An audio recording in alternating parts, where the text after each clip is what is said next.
Hi everyone, welcome back to this channel. Today I'm very excited to have you back in this session where we discuss personal finance issues and also issues to deal with wealth management, money management, investments, budgeting, and so many other. So welcome. I'm very happy that today we are discussing a very important concept in personal finance. So, have you ever felt pressured to spend money you don't have? That is the question I start with. Have you ever felt pressure to spend money that you don't have? Whether it is expensive dinner, lending money to friends, or spending it to other things. So, only one word could save you or save your financial future is saying no. So today we are looking at the principle of saying no in personal finance and the implication it has in personal finance. It might look very small just to say no, but it can have a major impact in your future finance. So by saying no, it is not easy, right? It is not easy. It's just saying no, even in our normal life. Saying no, it's not easy. So today, we are going to talk about one of the most powerful word in personal finance. Saying no. So you cannot say you have a financial literacy if this concept has not synced in your mind on how you manage your wealth, how you manage your finance. So that is right, saying no. And this can make you richer. This is a concept that can make you rich. But how? So it's not just saying about refusing things. It is about making intentional choices that align with your financial goals. Making intentional choices that align with your financial goals. So let's talk about how mastering this principle can change your life, can change my life, and grow your wealth. So let's break it down.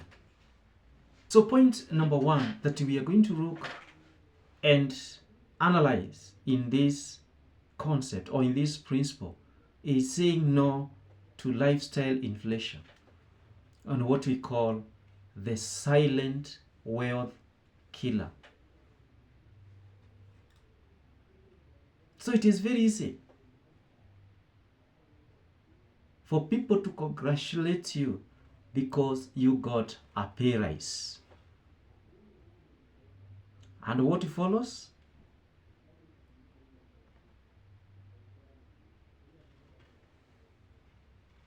What follows it's what we call lifestyle inflation.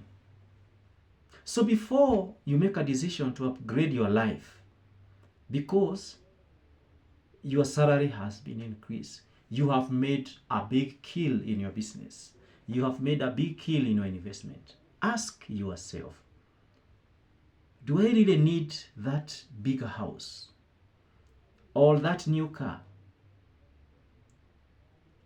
or that new house or that new dress, that new phone, that new TV, or I'm just spending because I can? Right? Very important question. So let's go in. You know that those skinny habits of upgrading your lifestyle every time you get a pay rise or bonus, like getting a new car, a new apartment, buying a very expensive clothes, it's all add up to something. But the most important point is this: more money does not have to mean more spending. So getting more money, or getting a pay rise, getting more salary, getting an increase, getting a bonus does not necessarily mean more spending. Why can't you say no? And why are you not saying no? So every time you get a pay rise, you get a bonus, you rush out to spend that money. For example, most people increases their spending when they earn more. Instead of getting richer, they stay in the same financial struggle with the same financial stuff. So they just stay in this financial struggle year in, year out. But after 1 year or 2 years, they always have a pay increase. They also get bonus. They make good money in their business. But they spend that money anyhow. And the key issue here is, one, set a fixed saving percentage. For example, you can say 50% of every rise in my salary, in my income, goes straight to saving or investment. So if I have a pay increase of 10,000 after 2 years, so 5,000 directly, without question, goes direct to either my savings or my investments. By doing that, you are opening a door for you for your growth and also becoming richer. Number 2, delay big purchase by 30 days. What do you mean? This is a very important concept. I've talked about it here in this video or in this channel, the rule of 30 days. So if you still want it, then consider it. And according to this rule, it says that within that 1 month, you might realize that you don't need to buy that car. You don't need to go to that new apartment. So what happened? You have saved. The money that you could have used has been saved. That is principle number 1. Principle number 2, saying no to peer pressure spending. These are the friends who drain your wallet. Saying no to peer pressure spending. So how many times have you spent money just to fit in? And that is the key, fitting in. You want to fit in to certain groups in the society, to certain chama, to certain people. So the concept here is, these are kind of the friends who are draining your wallet. Somebody said, the lesser you have friends, the better, because you will not have a big people to ask for guidance. You will not have so many people who needs you to go out, who need to spend your money. So the lesser the better. So peer pressure is not just for teenagers. It is real even in the adulthood. So sometimes we talk about the peer pressure in teenagers. When we are speaking to them, when we are training them, we always talk about the peer pressure. But it is still in the adulthood. Many people go to drink because of the peer pressure. They smoke because their colleagues are smoking and they walk together. They go together in those dens. They take all those drugs because they are in the same group. They are friends. Peer pressure. They spend, they go outing, they go for vacation, they go for dinner, and they spend a lot of money because they are going with their friends. So we have all been there. and your friends want to go out for an expensive dinner, take a weekend trip, or buy the latest gadget. So it is hard to say no when you are in such a group. But why should you say no? And this is the reason. Let's do just a simple month. Let's just crash a simple numbers here. Let's say you are going to spend 50 euros every weekend hanging out with friends. That is about 6K, which is a very small amount. People spend even 10,000, 20,000 per weekend. So over 1 year, that 50 euros will be 2,600 euros in 1 year. That is 50 multiplied by 62 weeks in a year. That is, you'll be getting, you'll be have spent 2,600 euros in 1 year. So if that trade continues for 10 years, you will have spent 26 euros in 10 years, which amount to 3.4 million Kenya shillings. That money is enough for buying an apartment or putting it in a very solid investment portfolio. You see the magic? And according to the research, on average, people spend almost $1,500 dollars or euros a year just to keep up with their social cycle, to keep that social cycle. So imagine you're investing this money. So this is an average number that I've been given because people spend money, just 1,500 euros a year. I'm talking on a year. So you can imagine how much is that in your country currency. So how to fix this? You can suggest for a cheap alternatives. Like you can go for a hike and have maybe go for a game instead of going for all those things. So if you have real friends, they will respect your financial boundaries. And you can still have fun even without breaking your bank, without using your money, without overspending because of the peer pressure. Okay? So point number three, saying no to impulse purchases. So we all know, and we have been talking about impulse buying. So many a times we just walk in and with an intention of to buy a certain item, and we end up buying so much. So, but by the time you say no to impulse buying, you'll be saying yes to your financial goals. Because the time you spend all that money to buy things that some of them you don't even need them, you are actually saving to meet your financial goals. That is what we say here. So for you to be able to fix such a things, you can do a 30-day wish list. Like what I have just said, the 30 days rule. So that before buying something, you write it down and wait for 30 days. And if you still need it after 1 month, then you can buy it. But according to this rule, in between you might realize you don't need it.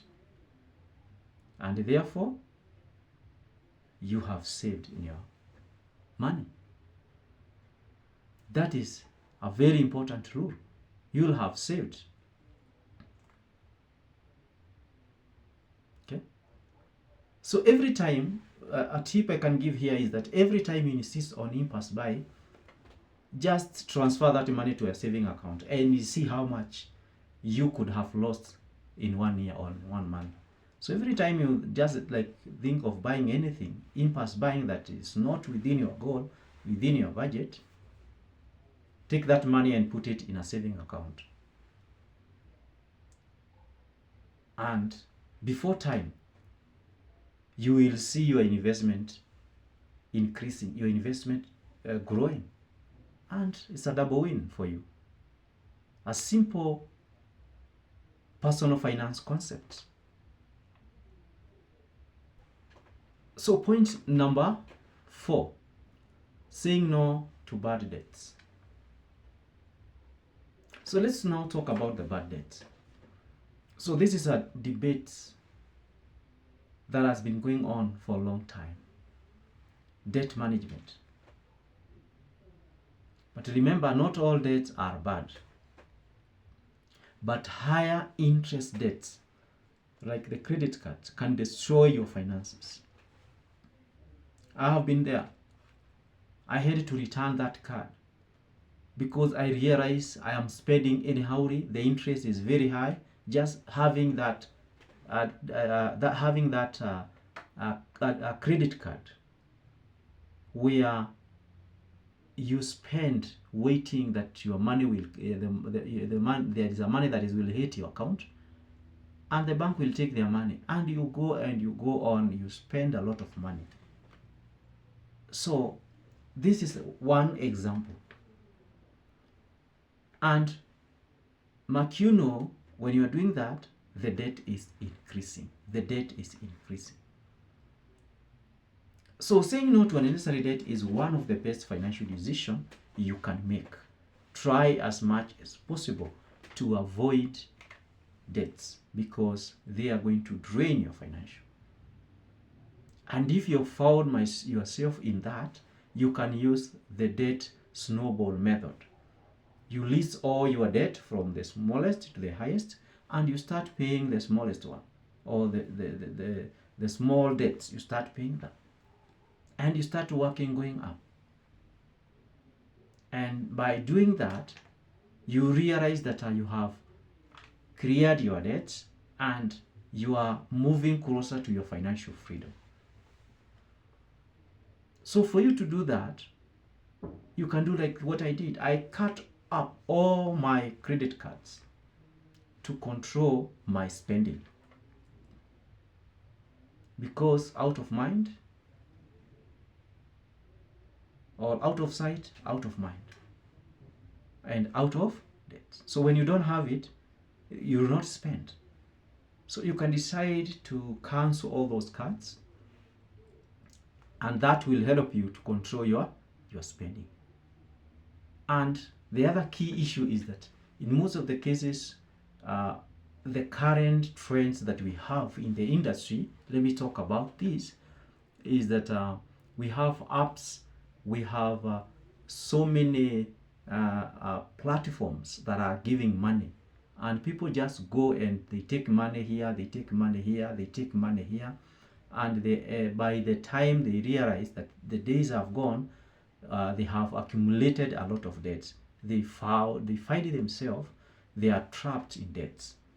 So the best thing is to avoid taking these debts. Operate within your means, and by doing that, we will have saved your finances. So this is a very important concept in personal finance.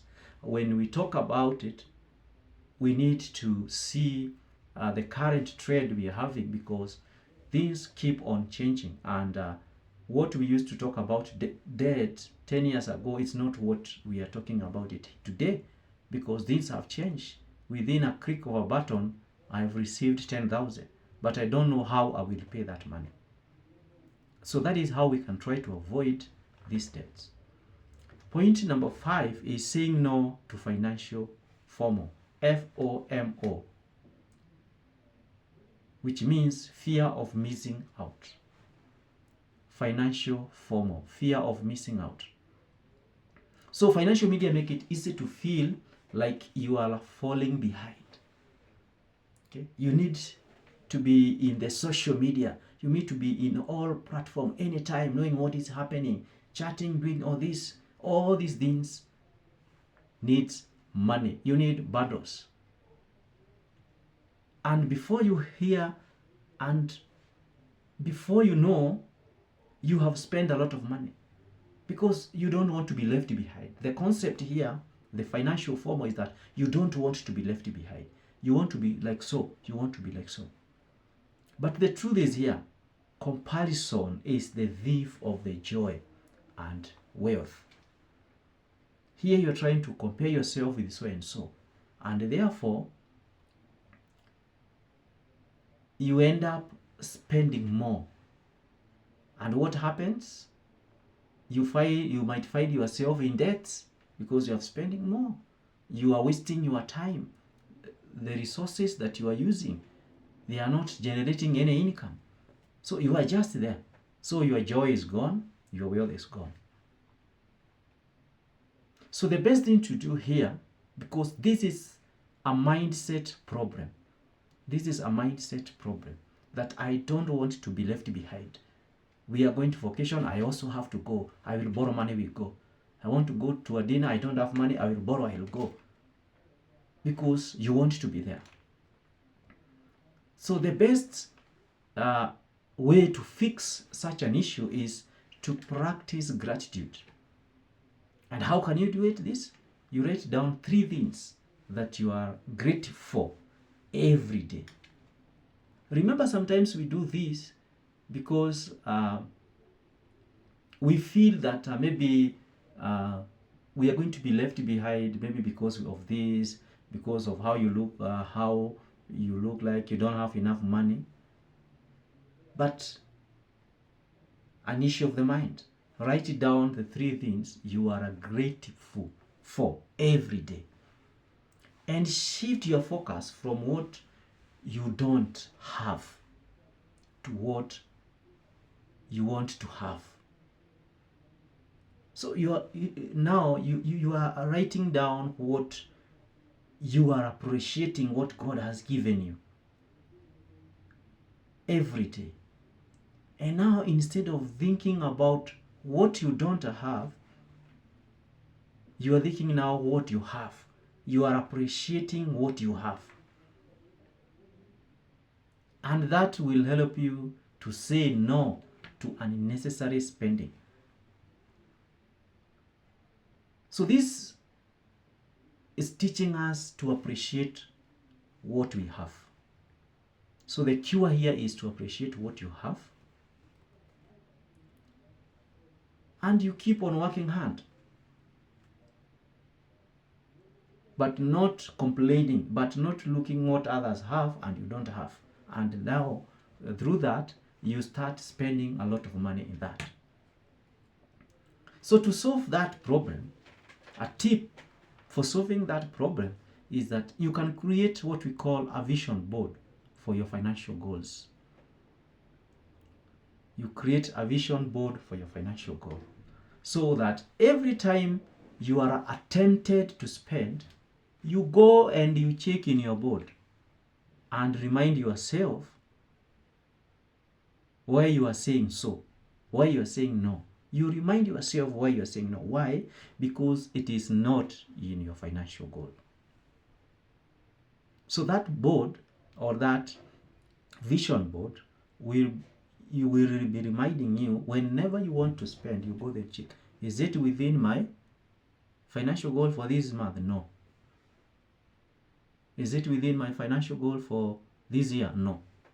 So it will help you to say no. When everybody wants to say yes, let's go out there, do this. So point number 6, saying no to lending money when you can't afford. This is a trap, a very dangerous trap.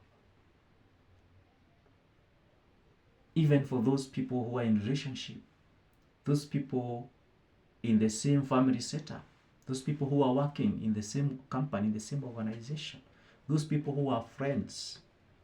So saying no to lending money when you don't have. Or you cannot afford. You have it, but what I have is for investment. So the issue here, remember, you are lending money to somebody to help. So he's saying here, helping people is great. That one we cannot deny. But if lending money hurts your finances, it is not generosity. It is a self-sabotage. You are sabotaging yourself financially. You might find yourself, you are in this group of wedding, this group of funeral, this group of wedding. You are about in 10 groups, and all of these groups you need to contribute. So you need to ask yourself, can you afford?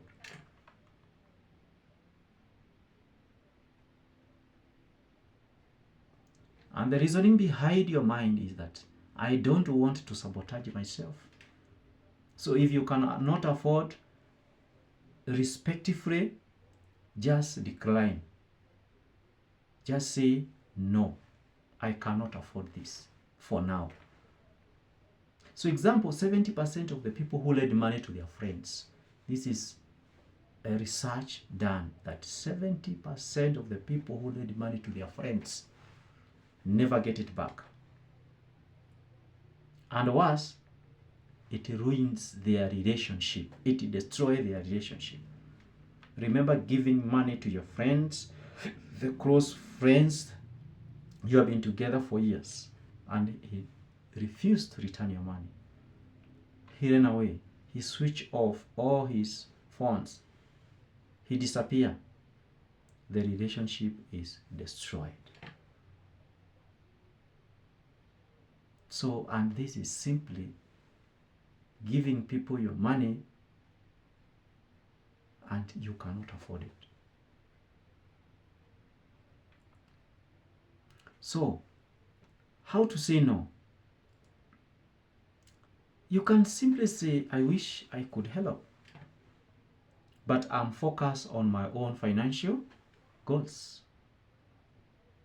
You respectfully decline by saying, I wish I could help, but for now, I'm focused on another project. But for now, I don't have this.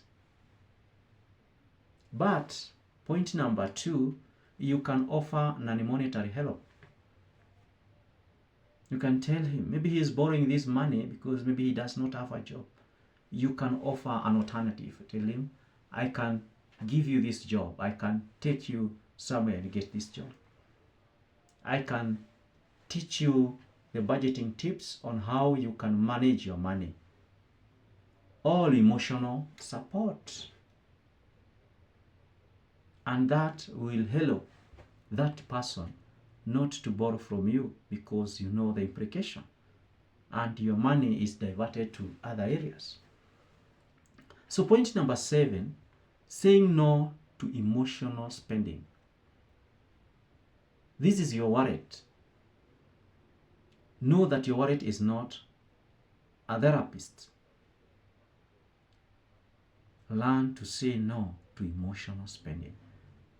This one we have also talked about it somewhere in personal finance. Emotional spending. We spend money or we spend our resources, we spend our time based on our emotions.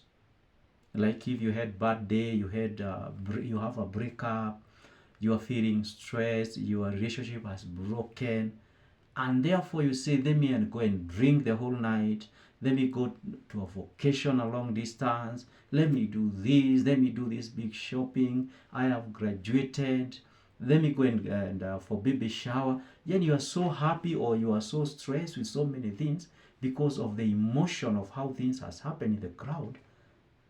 And many of us will sweep our cards to feel better. You'll go to the account, buy, spend a lot of cash. So this emotional spending only adds stress when the bills arrives. So when you get the bill, you say, wow, how comes I spend this money? Was I out of my mind? What happened? But because you are stressed, either you had a breakup, you are feeling stressed, or you are overexcited, you end up spending more. And therefore, at the end of the day, when the bills arrives, when you're told this is the amount to pay, you are more and more stressed. So the research has been done that an average American spends almost $200 pounds a year on emotional spendings. Just maybe you're stressed, bad day, whatever, or you're overexcited. So imagine investing this money for your future instead. How much could you be having in your account? So to say no to such behavior, you have to pause before you think twice before you start purchasing these things, and ask yourself, do I need this, or just want something to boost my mood? Do I need to buy this? Do I need to drink the whole night? Or I just need something that can boost my mind. Maybe just go and talk to your friends. Go and visit your friends. Talk for 2 or 3 hours to boost your mood, and your bank is saved. Or number 2, you can find a healthy coping mechanism. Like you can do an exercise, you can lie down and write something, you can take a phone and call a friend and you talk online, and that one will release if it is a stress, and it will help you to save your money. So these are the tips that I'm giving in this channel to help you on how you can be able to implement this principle of saying no when everybody wants to say yes, because it will disrupt your finances. So finally, saying no is not just about being very cheap, because some people will say you said no, you say no, and that demonstrates that you are very cheap. You say, let's go to a very expensive restaurant. You say no, let's just go to the nearby kibanda and we enjoy our lunch. So does that shows that you are cheap? No, it means you are being smart because you don't want to spend more. Some people spend because of class, because your friends are educated, you feel they have money, their level of education is high. Now you can go to very high-ended restaurants, you can drive high-ended cars, you can stay in high-ended apartments. No, you don't need to do all this. Be smart. Be smart. So simple.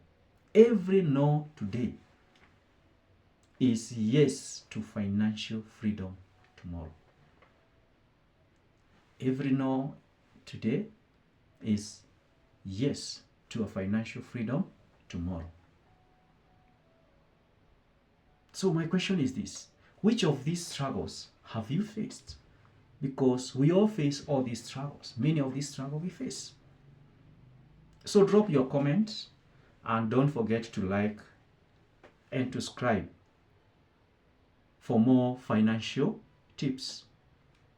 And remember, every time you say no to something that does not align with your financial goal, you are saying yes to a richer, more secure future. See you in the next video. Thank you. Bye.